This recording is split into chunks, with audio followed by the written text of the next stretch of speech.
بسم اللہ الرحمن الرحیم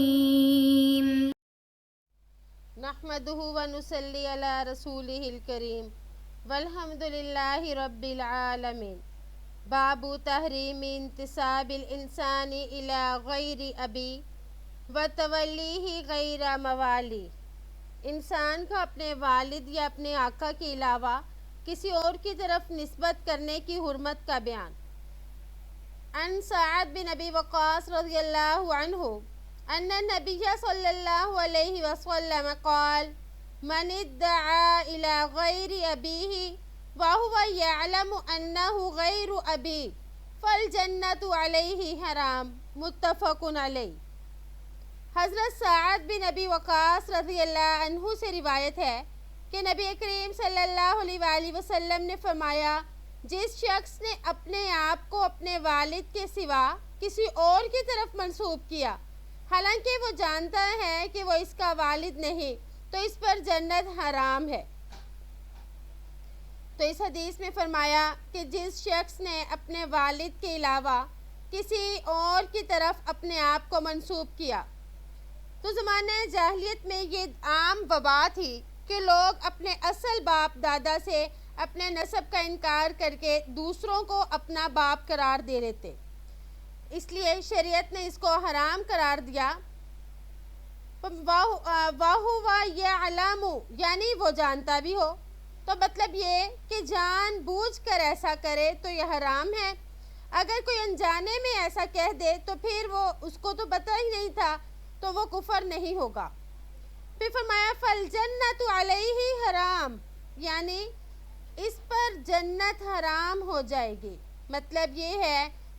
کہ وہ اس حرام کام کو حلال سمجھ کر کرے گا تو اس نے کفر کی حد کو پا لیا، یعنی کفر کی حد تک پہنچ گیا،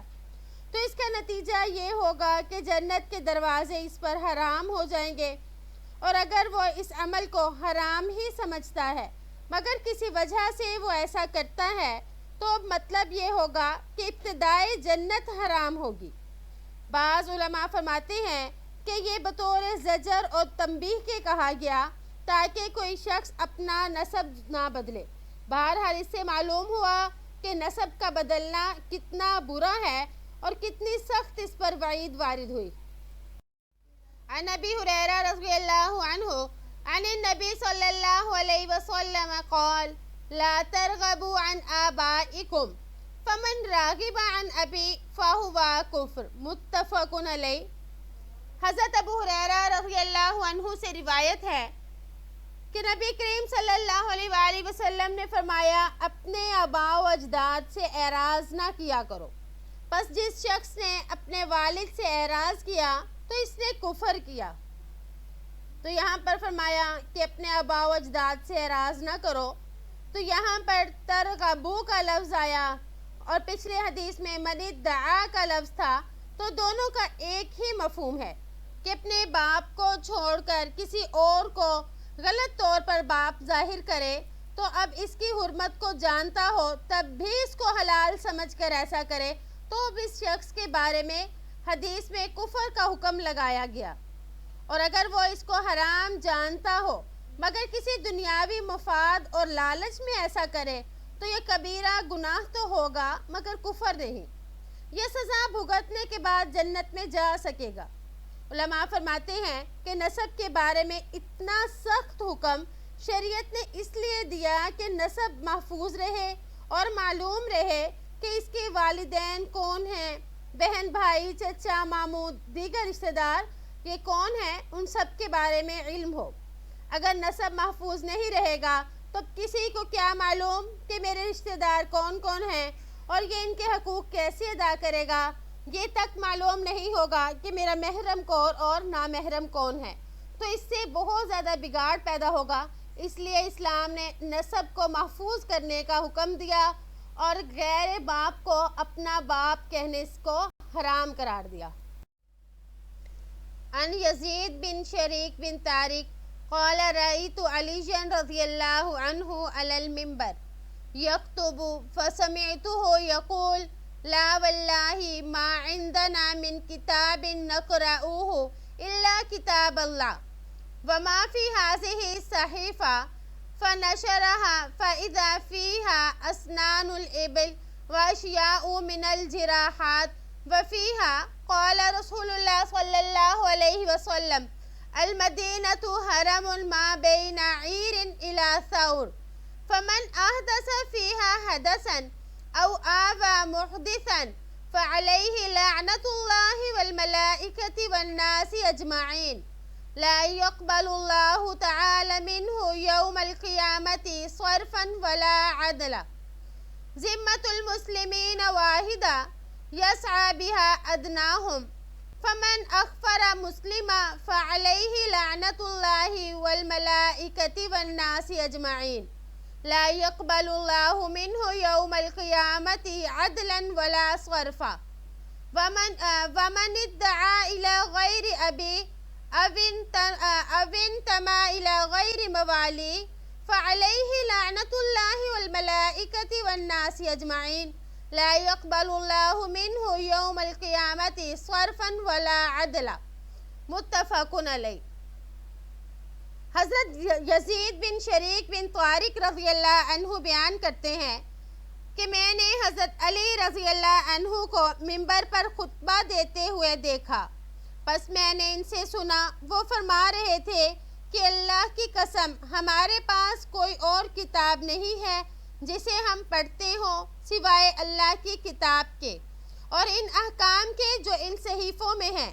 پس آپ رضی اللہ عنہ نے اس صحیفے کو کھولا تو اس میں اونٹوں کی عمریں، زخمیوں کی دیت کے متعلق احکام تھے، اور اس صحیفے میں یہ بھی تھا کہ آپ صلی اللہ علیہ وآلہ وسلم نے فرمایا مدینہ عیر سے سور تک حرم ہے،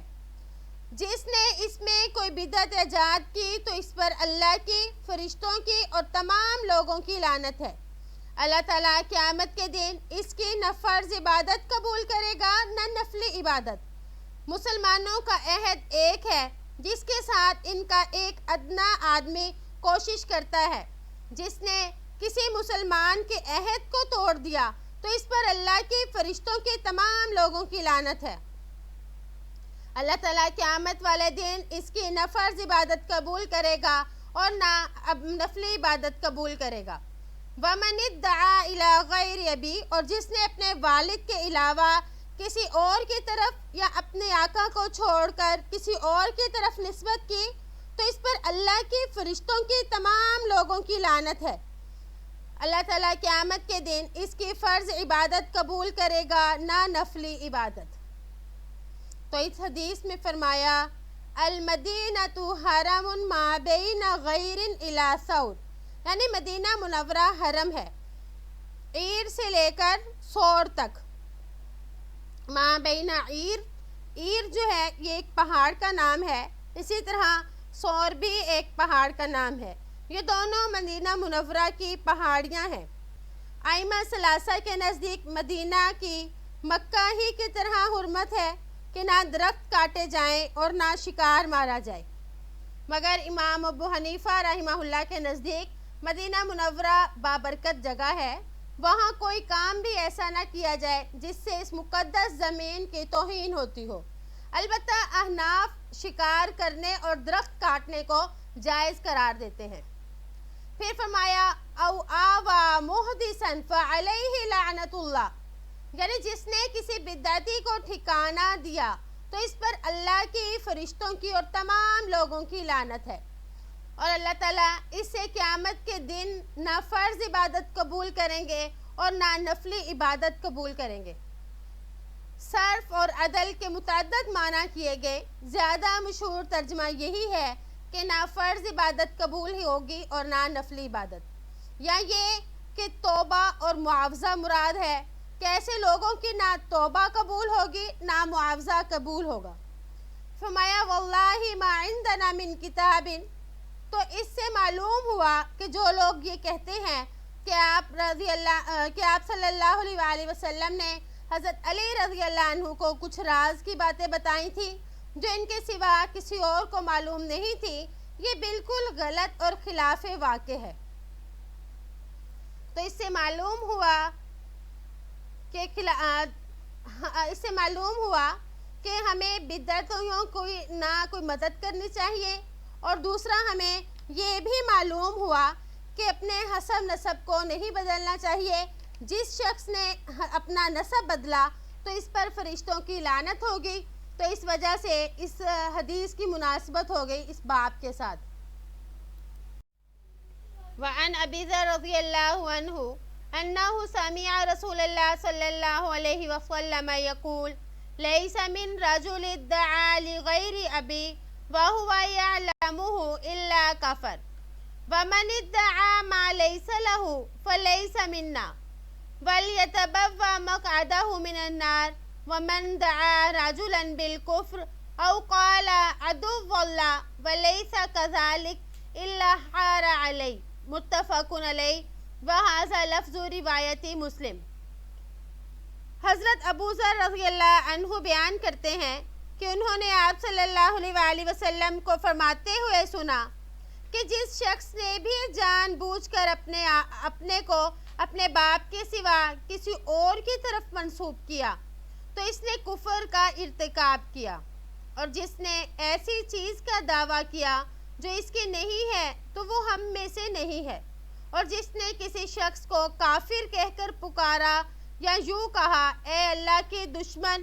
حالانکہ وہ ایسا نہ ہو تو وہ الزام کہنے والے پر ہی لوٹ آئے گا۔ بخاری اور مسلم نے اس کو روایت کیا، اور یہ الفاظ مسلم کی روایت کے ہیں۔ یہ حدیث بھی پہلے گزر چکی ہے۔ اس میں ہے کہ اپنے باپ کے سوا کسی اور کی طرف اپنے کو جو شخص منسوب کرے تو اس نے حرام کام کیا، یعنی ایسا کرنا منع ہے، حرام ہے، کہ اس کو معلوم بھی ہے کہ میں فلاں قبیلے کا ہوں، میرے باپ فلاں ہے، اور اس کے باوجود وہ اپنے قبیلے اور باپ کو چھوڑ کر دوسرے قبیلے اور باپ کی طرف منسوب کرتا ہے، تو ایسا کرنا ہر حال میں حرام ہے۔ پھر فرمایا وَلْيَتَبَوَّأْ مَقْعَدَهُ مِنَ النَّارِ، یعنی کسی ایسی چیز کا دعویٰ کیا جو اس کی نہ ہو تو وہ اپنا ٹھکانہ جہنم میں بنا لے۔ تو عام ہے کہ وہ چیز مال ہو، علم ہو، نسب ہو، کچھ بھی ہو، یعنی اس نے کسی بھی چیز کے بارے میں جھوٹا دعویٰ کیا تو وہ اپنا ٹھکانہ جہنم میں بنائے۔ تو یہاں پر جو فرمایا وَلْيَتَبَوَّأْ مَقْعَدَهُ، اس میں کئی احتمالات ہیں۔ نمبر 1، یہ صیغہ بد دعائیہ ہے کہ آپ صلی اللہ علیہ وآلہ وسلم اس کو بد دعا دے رہے ہیں، یا یہ صیغہ امر ہے، اسلوب میں اور خبر کے معنی میں ہے۔ مطلب یہ کہ اس کی سزا جہنم ہے اگر سزا دی جائے، اور اگر معاف کر دیا جائے یا توبہ سے ساکت ہو جائے تو الگ بات۔ پھر فرمایا وَمَنْ دَعَا رَجُلًا بِالْكُفْرِ، یعنی جس نے کسی شخص کو کافر کہہ کر پکارا یا اللہ کا دشمن کہا تو یہ سب کہنا بھی حرام ہے۔ علامہ شامی رحمہ اللہ نے لکھا کہ اگر کوئی شخص کسی کو کافر یا فاسق وغیرہ کے الفاظ کہے تو اب وہ مستحق تعزیر ہوگا، یعنی قاضی وقت جو ہے وہ اس کو کوئی ایسی سزا دے کہ آئندہ لوگ اس قسم کے جملے نہ کہیں، کیونکہ اس طرح کہنا مکروہ ہی نہیں بلکہ حرام ہے۔ باب التحذیر من ارتکاب ما نہى اللہ عز وجل او رسولہ صلی اللہ علیہ وسلم عنہ، جن چیزوں سے اللہ اور اس کے رسول نے منع فرمایا ہے ان چیزوں کے ارتکاب سے ڈرانے کا بیان۔ قال اللہ تعالی فَلْيَحْذَرِ الَّذِينَ يُخَالِفُونَ عَنْ أَمْرِهِ أَن تُصِيبَهُمْ فِتْنَةٌ أَوْ يُصِيبَهُمْ عَذَابٌ أَلِيمٌ۔ اللہ جل شانہ کا ارشاد ہے، جو لوگ اللہ کے رسول کی مخالفت کرتے ہیں انہیں ڈرتے رہنا چاہیے کہ انہیں دردناک عذاب نہ پہنچے۔ تو اس آیت میں تنبیہ ہے ان لوگوں کے لیے جو آپ صلی اللہ علیہ وآلہ وسلم کے احکام کی مخالفت کرتے ہیں، وہ یہ کہ ایمان سے محرومی اور کفر پر ان کا خاتمہ ہو، اور یہ ہمیشہ ہمیشہ جہنم میں رہیں اور دائمی عذاب میں رہیں، کیونکہ اپنے نبی کے طریقے سے ہٹ کر اللہ کو کوئی طریقہ بھی پسند نہیں، اس لیے اللہ اپنے نبی ہی کے طریقے پر چلنے کا حکم کرتا ہے جو اسے روگردانی کرے تو اللہ اس کو سخت عذاب دے گا۔ وقال تعالی وَيُحَذِّرُكُمُ اللَّهُ نَفْسَهُ، اللہ جل شانہ کا ارشاد ہے اللہ تعالیٰ تم کو ڈراتا ہے اپنے سے۔ تو اس کا مطلب یہ ہے کہ اگر تم اللہ سے نہیں ڈرو گے تو پھر شیطان کی اتباع کرنے لگو گے، پھر اپنے کو جو ہے اپنے رب کو ناراض کر بیٹھو گے۔ تو اس لیے ظاہراً باطناً ہر حال میں اللہ کی ذات سے ڈرنا ضروری ہے۔ ایسا نہ ہو کہ ظاہراً تو اللہ سے ڈرا جائے لیکن حقیقت میں نہ ڈرے۔ اللہ تو ایسی ذات کا نام ہے جو لوگوں کے دلوں کا حال بھی جانتا ہے۔ وقال تعالی ان بطش ربک لشدید، اللہ جل شانہ کا ارشاد ہے بے شک تمہارے رب کی پکڑ سخت ہے۔ اللہ جل شانہ کا یہ قانون ہے کہ اللہ شروع میں اپنے نافرمانوں کو ڈھیل اور مہلت دیتے ہیں،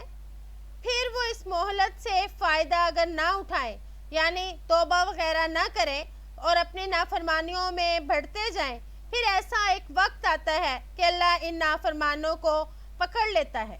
اور جب اللہ کی طرف سے گرفت ہوتی ہے تو کوئی بھی اللہ کی گرفت سے نہیں بچا سکتا۔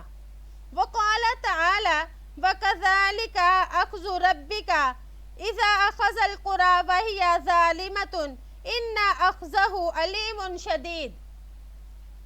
اللہ جل شانہ کا ارشاد ہے تمہارے رب کی پکڑ کا طریقہ یہی ہے کہ جب وہ بستیوں کے رہنے والے ظالموں کو پکڑتا ہے بے شک اس کی پکڑ دکھ دینے والی اور نہایت سخت ہوتی ہے۔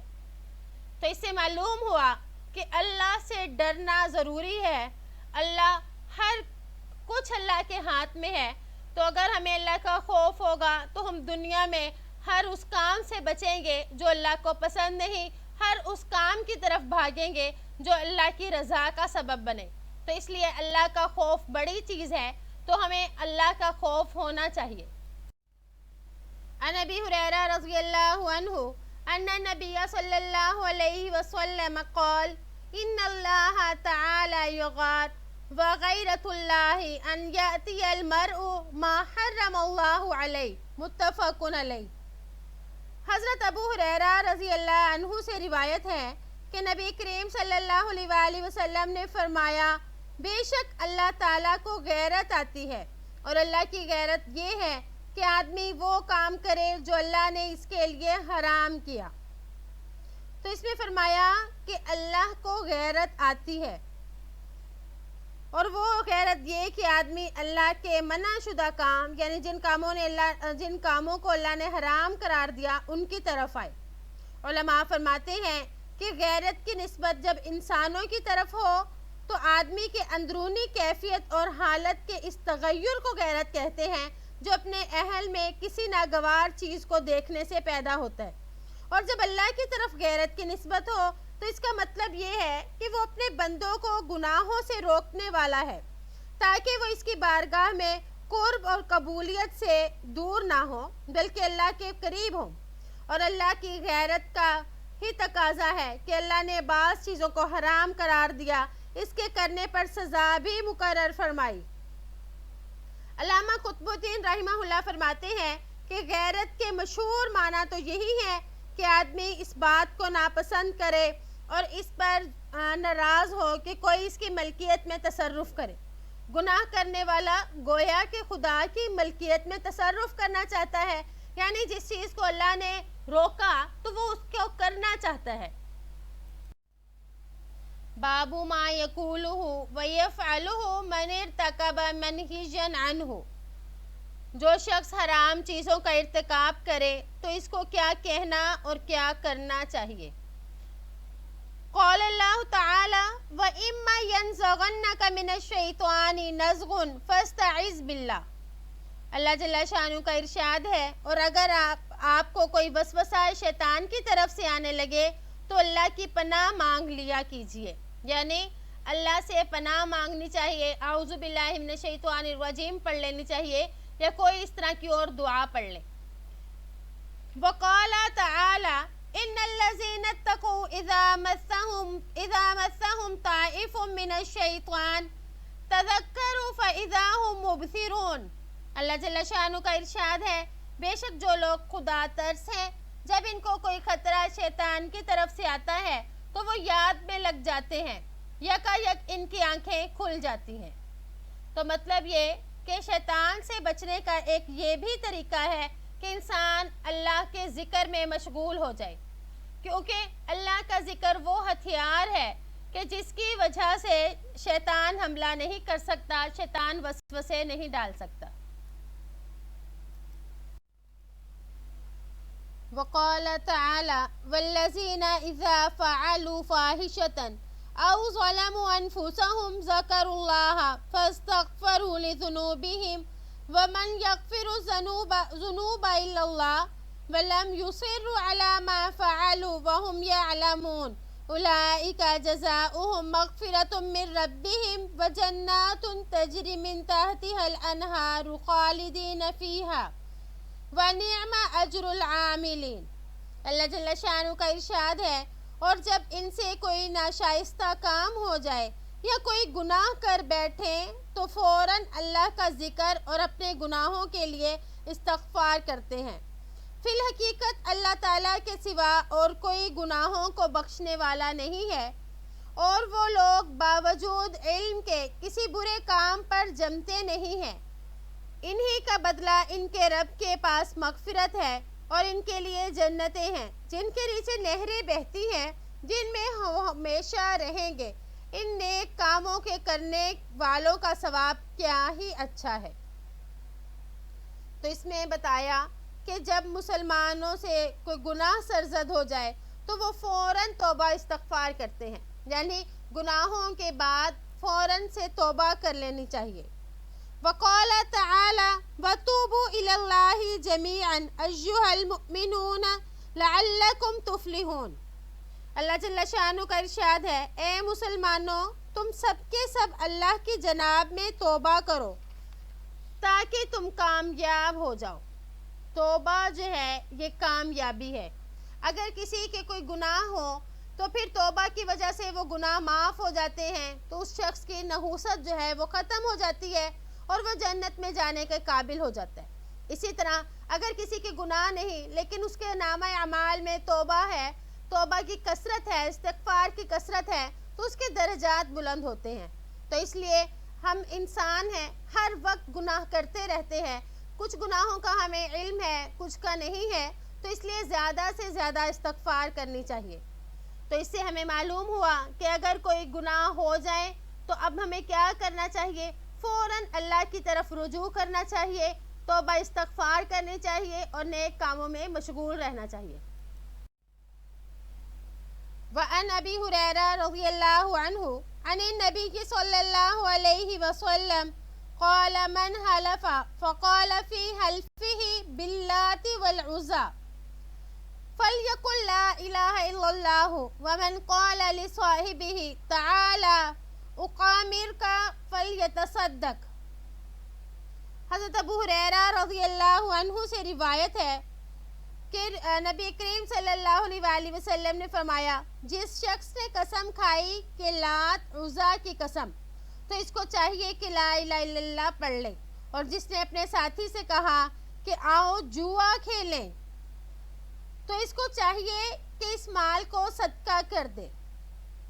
تو اس میں فرمایا جو لات اور عزیٰ کی قسم کھائے تو اس کو چاہیے کہ وہ لا الہ الا اللہ پڑھ لے۔ مطلب یہ ہے کہ لات اور عزیٰ کا نام سہوا نکل جائے تو کلمہ پڑھ لے تاکہ گناہ معاف ہو جائے، کیونکہ قرآن کا فیصلہ ہے ان الحسنات یذہبن السیئات، بے شک نیکیاں برائیوں کو دور کر دیتی ہیں، اور اگر وہ لات اور عزیٰ کی قسم جان بوجھ کر کھائے تو پھر کافر ہو جائے گا۔ تو اب اس کے لیے ضروری ہے کہ وہ کلمہ پڑھ کر تجدید ایمان کرے۔ پھر فرمایا کہ اگر کوئی کہے کہ آؤ جوا کھیلیں تو اس کو چاہیے کہ وہ جوا نہ کھیلے اور اس مال کو صدقہ کر دے۔ علماء فرماتے ہیں کہ تمام مال صدقہ کرے یا اس میں سے کچھ کر دے، دونوں طرف علماء گئے ہیں۔ واضح رہے کہ یہ حکم صدقہ کرنے کا بطور استحباب کے ہوگا، کیونکہ یہ صرف جوا کھیلنے کی دعوت دی تو اس مال کا تو اس کی وجہ سے اس کا کفارہ یہ ہے کہ وہ صدقہ خیرات کرے۔ تو اب غور کریں کہ کیونکہ جو حقیقتاً جوا کھیلے تو اس کا کیا حشر ہوگا، یعنی یہ کتنا بڑا گناہ ہے۔ اللہ تعالیٰ سے دعا ہے کہ اللہ پاک ہمیں ہر اس کام سے بچائے جس کو اللہ اور اس کے رسول نے حرام قرار دیا، جس سے منع فرمایا، تو ہم ان تمام امور سے بچیں۔ امید ہے کہ آپ کو آج کا سبق سمجھ آ گیا ہوگا۔ ہم نے کئی منہیات پڑھی، کئی ایسی چیزیں پڑھی جن کو اللہ نے منع فرمایا، ہماری شریعت نے ان کاموں کو ناجائز قرار دیا، تو ہمیں چاہیے کہ ہم ان سے بالکل ہی رک جائیں اور ان کے قریب بھی نہ آئیں۔ اگر ہم اس طرح سے کریں گے تو ہماری دنیا اور آخرت دونوں سنوریں گے۔ امید ہے کہ آپ کو آج کا سبق سمجھ آ گیا ہوگا۔ السلام علیکم ورحمۃ اللہ وبرکاتہ۔